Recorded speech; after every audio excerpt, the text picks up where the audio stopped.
Welcome, dear listeners, to the Speak and Flow podcast, where we dive into unique stories and experiences to help you and your team achieve maximum potential and flow, even when the stakes are high.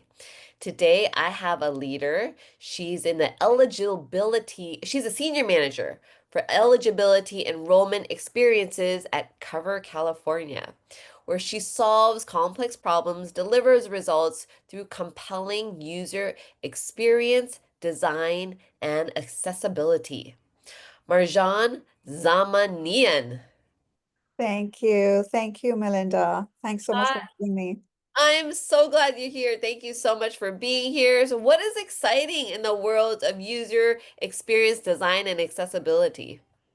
Gosh, a lot going on in this area. There are different tools. The AI is competing with everybody. Looks like it's hard to catch up. What's new every day. But I think at the end of the day, still we need to be empowered that we can use our humanity and being able to build build a different experience that is more human for people who are using different softwares, different platforms in order to kind of do the thing that they want to do on in digital environment. So Yeah. that has been my goal for many years. And I also love the fact that, I've learned so much in leadership and being able to kind of implement different tools that I'm excited about to talk about today. Yeah, because you're right. It's so exciting to have all these tools, all these things that can really speed up our productivity and innovation. And it's remembering to set that intention and intent to be human, right? And to humanize it and not like lose ourselves. Yeah. Which we can. And going back into you've been in the space for a very long time. You're a senior manager now, and when have you experienced leaders who have lost some of humanity, where they were not empathetic? Can you share a specific moment? Yeah, I think kind of, I'm sure it happens to all of us at some point. But I remember as a manager, as a designer, I used to go to design reviews to kind of showcase my work and get feedback from different leaders in the team and also different managers that they would kind of give me the feedback so I could work on iterations of the design and also get kind of like the final alignment and agreement kind of approval so we could basically build that system or the experience with development team and engineers and my product teams. We were cross-functional and being able to kind of uh, put that out there so people can use and can get benefit out of and iterate as we kind of go through different phases. And at that time, I was reporting to a director, and he was also in that meeting for the presentation that I had. And he said, and I said, "Wow, so this is maybe the last session that I'm coming here to kind of present this experience, and I would love to." Get like the final approval for this, and so exciting that we are so close. And he said, you know, I just wanted to let you know that this is not perfect yet, or, this is not perfect. I don't remember exactly what he said. And then it was the moment that, he didn't see the hard work behind the scene. And I thought maybe he just wanted to kind of push me a little bit, kind of challenge me towards, you need to do better. This is not enough. But in my mind, I was like, this is so wrong. You kind of can see the way that people behave sometimes that, oops, this is wrong. He shouldn't have said that. Mhm. Or so I thought, okay, this is maybe a challenge also for him that he needs to work on this, as far as like communication, because he was the leader he was leading different managers at that time. And also he had a direct report. He was kind of, he had a VP of design that he wanted to kind of report to, basically. So I thought, okay, maybe this person, it has more, he is more towards like leading towards like the higher managers, or leading upper managers, or supporting them instead of kind of leading us and empowering us. Because in my mind, I was thinking, this type of leader, he doesn't know how to lift up Mm-hmm. compared to, you know, maybe he never actually learned. Uh, Right. so yeah, I mean, the fact that he said this is almost not even perfect. Like how can we get anything perfect nowadays? I mean, even if he didn't use those words, but the feeling that you got was like, it's not perfect, it's not good enough. And so that, yeah, it's not good enough. yeah. Right. Yeah. So yeah, and I thought, okay, well, it is what it is. I'm not here to change the way that he leads. It's going to be very difficult for me to kind of tell him that I didn't appreciate that approach. Mm, Because in corporations, it's very hard to kind of talk about what is not working, because they can just let you go the next day. So most people kind of stop in that area, and that's why people change jobs so often, especially in tech companies, because they just get tired of these type of leaders. yeah. Most people leave because of their managers. Mhm. And the managers have a big role and influence of their team. And so Right. how have you taken this situation and into your own leadership with your team? So these are, the moments that I kind of take notes because they don't go away from my brain, or, they kind of get sticky and at some point. And these are the moments that I tell myself that I should never do this myself. I should be able to lift up people rather than putting them down. And empowerment, I think that's a great tool to be able to. I have been actually using empowerment for many, many years in my teams, and being able to kind of and make sure that they feel the ownership of specific project that they're working on. And I see them to be more engaged when they feel empowered, because they're not waiting for my approval. They're trying to kind of solve the problem based on all the tools and techniques that I can mentor them with, or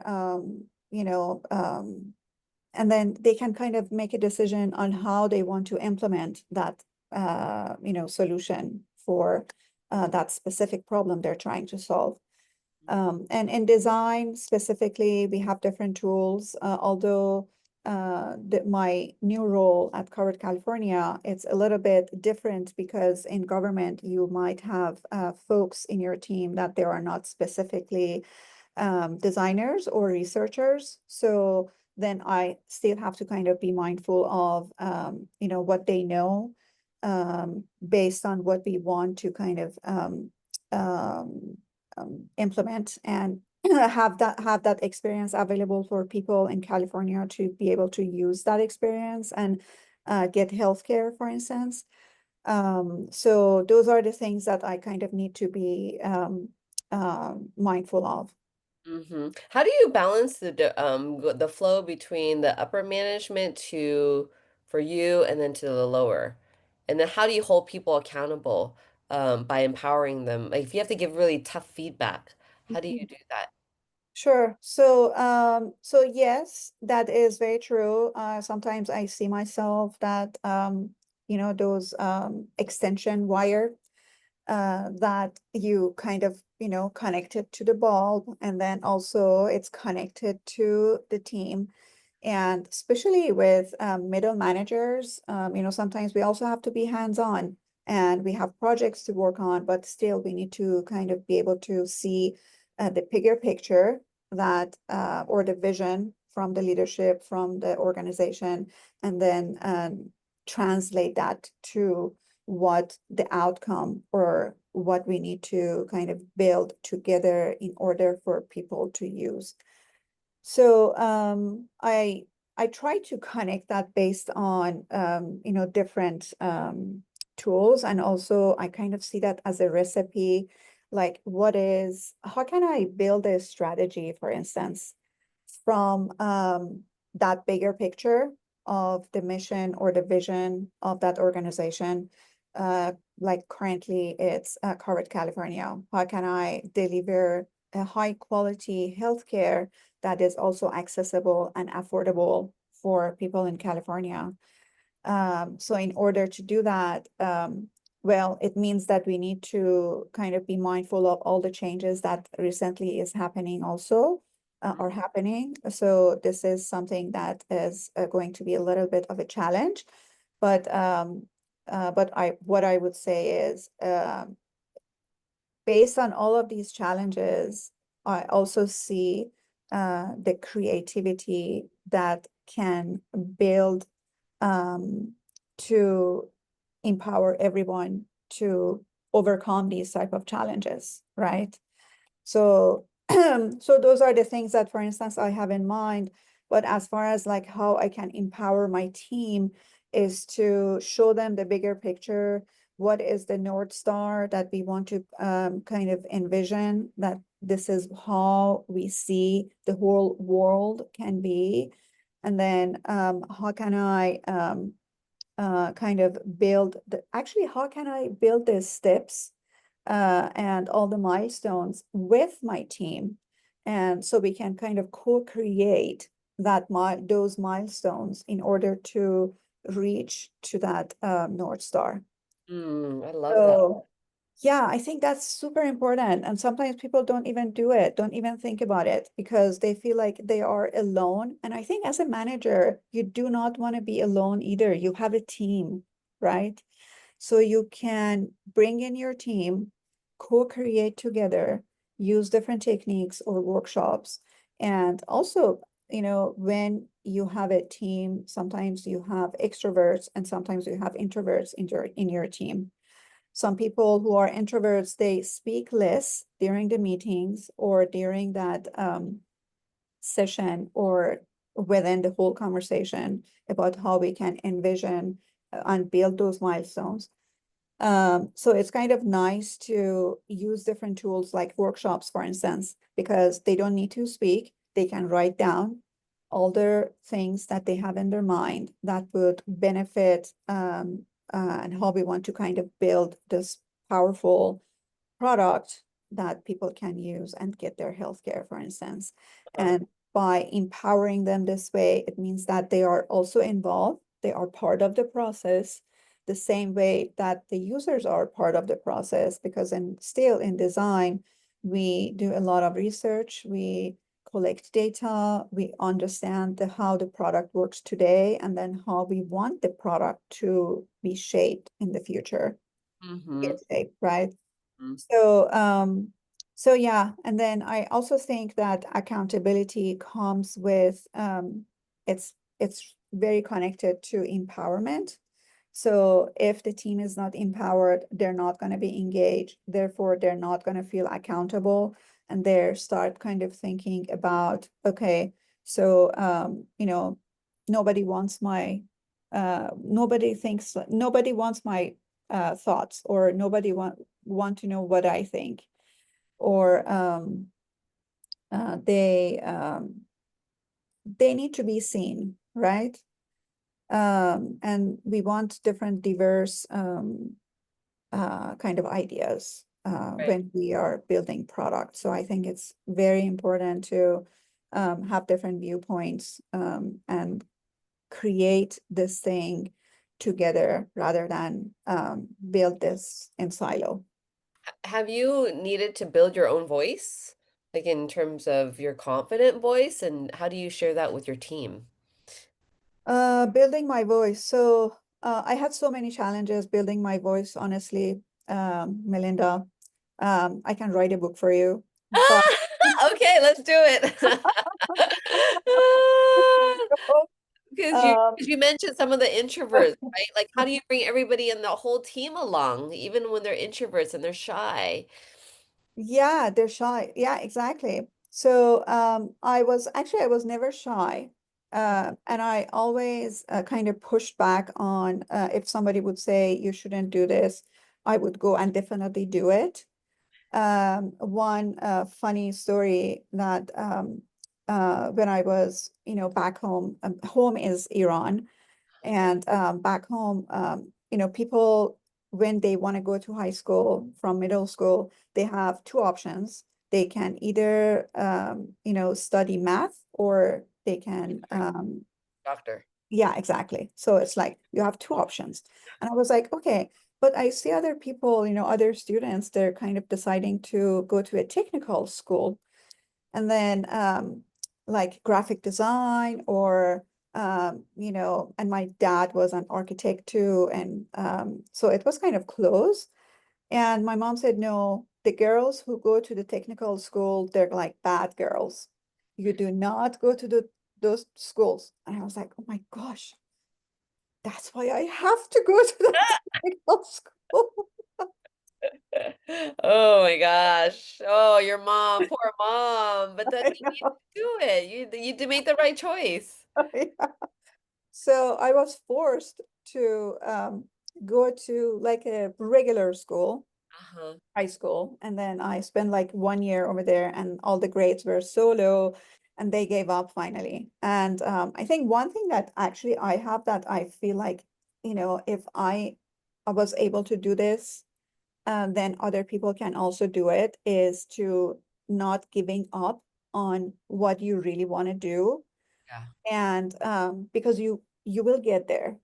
Yeah. So then I went to the technical school. It was really fun, until it wasn't, because they called us out and said, we see some students that they go on top of the um, on the third floor, and they start smoking.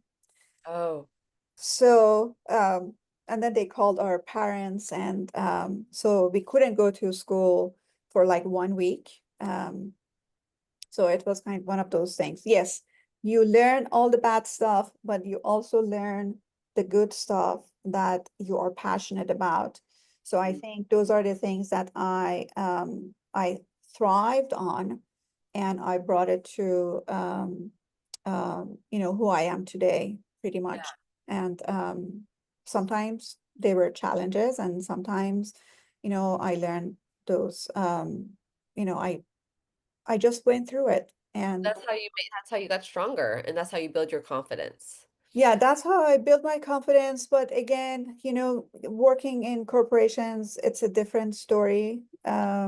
So I used to, think like, for instance, why some people are very quiet. I was also, sometimes I was quiet, and I felt like I'm not being seen.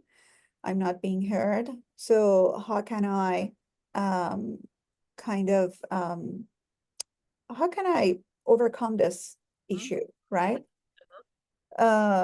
So, and I think it was kind of the time that I was going to yoga classes, and kind of exploring different yoga techniques.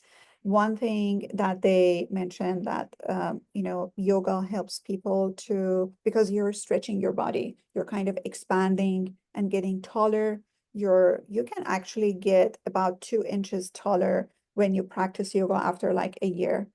So because those are the muscles that you haven't used, you haven't stretched. So when you do it, then you kind of, feel tired, feel taller, and people see you taller. Although I'm like 5'2", but I've seen people telling me that, wow, you look so tall today, or Ah, you're so tall. I'm like, no, I'm just 5'2". And so I think these are the techniques that I've used in kind of stretch yourself, feel. take more space. It's okay to take more space. I feel like, in my team, in my current team, something that I want to implement is to make sure that we can actually stretch together. Like, let's do a yoga pose together before we start any meeting to I kind love of clear our mind, right? Oh yeah, I mean, I think that that pause is so important. That's you're gonna, can I be on your team? Yes, I come think join us. I mean, this is where companies need to really adopt these type of practices because we're constantly going, AI's here, technology's here, and using techniques like this to bring the human back to connection as we implement these tools, as we go forward, but to pause and Mhm, be expansive and allow for creativity mhm. because otherwise we're constantly working, and then we're not, the creativity, I think, gets dimmed and it gets shut down because there's no room. There's no, because creativity comes when you're expansive and taking that pause. Yeah, taking the pause, exactly. That's super important.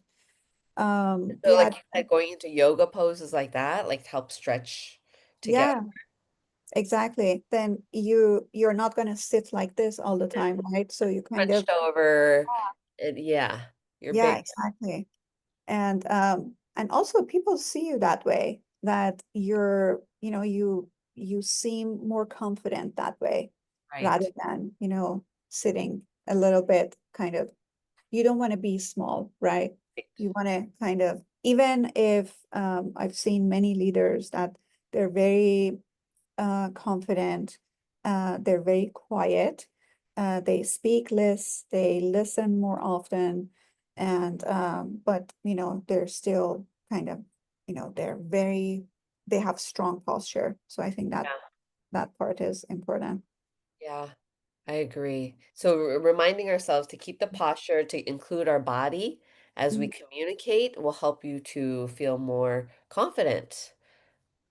Absolutely. Wonderful. Feel more confident. And the other thing that it was kind of an interesting in yoga that I've learned is to you go to yoga because you want to kind of feel centered. You want to stay in that present moment, right? So they would say, okay, uh, when you come to the class, your brain has a lot of stuff Right, because you wake up in the morning, you feel like, okay, I need to go to Costco today. I didn't, put together my shopping list. right, Then, what do I want to buy, whatever. Or if you had a fight with someone in your family, then they say, okay, put those thoughts at the end of your yoga mat, and then you can take it whenever your yoga is done. But during that session, just stay focused and present. And right. I think that was kind of like an interesting, um, yeah, interesting things that I've learned. Yeah, yeah, right. I mean, because it's not going to help you in the class. It's not going to help you when there's a high stakes moment. And that's what I tell people too. When there's something that's really important or something that there's an emergency, a lot of our times our brain is thinking about all the different things that are going to happen and spiral into somewhere else. The best thing is just practice on being present. Yep, being It's here present. right now. Yeah, Yeah, using your breath. exactly. Yeah, What and is that? practice, Oh, go right? ahead. Mhm. No, I was going to say that you prioritize too, right? Right, Because even, especially, like you mentioned emergency. So yeah, I think it's important to kind of prioritize the short, what in this short moment, right, what do you need to do? right. Forget about the long-term thing that is going to happen later on. So yeah, I think it's important. I wish, these were the things that we could kind of learn at school. But we learn in life. In real life. Mhm. Marjan, thank you so much. That was so fun. And what is that one leadership golden takeaway that you want people to remember? Yeah, so thank you actually for having me. It's very exciting for everybody to kind of have their voice heard. So I appreciate you giving me this session to kind of so I can speak my mind and be present. One thing that I've learned, and I would like others to kind of think about, is to we live inside our own story, and while others only see the cover. So I think it's important to kind of think about, the way that we believe ourselves, and people see us differently doesn't matter. We just have to keep going. Yeah. Like we know ourselves, like keep on honing in on ourselves Yep. and doesn't matter what other people are thinking. No, doesn't matter at all. Well, I really admire you because you're in this industry that's predominantly male usually, and Mhm. and you broke out of your own tradition and culture to be in the tech industry as a male, as a female, and you're not bad. Like your mom said, Thank you. Yeah, it was hard work. breaking the mold, breaking the mold and doing what you love and doing what you're a good, really great at. Yeah, Like yeah. that's I was really also fortunate, but there were many, many steps that they were hard work, but it's right. worth it. Right. And your team is very lucky to have you. Thank you. That's very sweet. Companies are very lucky. So thank you so much, Marjan. And Yeah. thank you, audience, for being here. I trust that you got your golden takeaway for the day. And remember, implement them, make a bigger impact. And anytime you have a conversation, you're also connecting and inspiring. I am your sister in flow. Until next time, take care. May prosperity flow to you and through you. Love you. Bye bye. Thanks for joining the conversation today. Are you curious on how you measure up with your ability to speak in flow? Come grab my free self-assessment at https://speakinflow.com/assessment. And I'll see you on the other side.